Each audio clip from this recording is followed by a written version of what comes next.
what I actually ended up doing is I made a blog. I made a website called mentalhealthketo.com.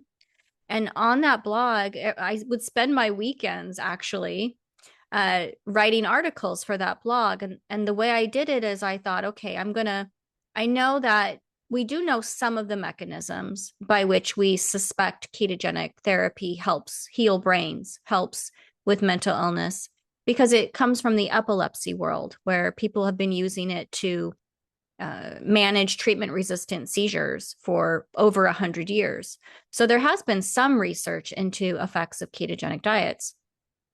And the four things that I really latched onto was from a paper where I think Nick Norwitz was the first author, and I think Shivani Sethi was also an author on that one.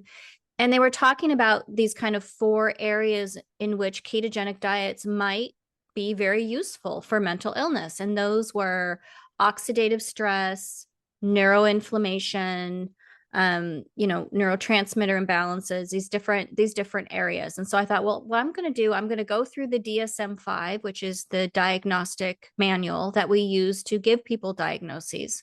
And I'm going to look up each of these diagnoses, and I'm going to see if the research literature shows whether neuroinflammation is implicated, whether oxidative stress is implicated, whether these things actually are found in these diagnoses. And to no surprise, they absolutely were.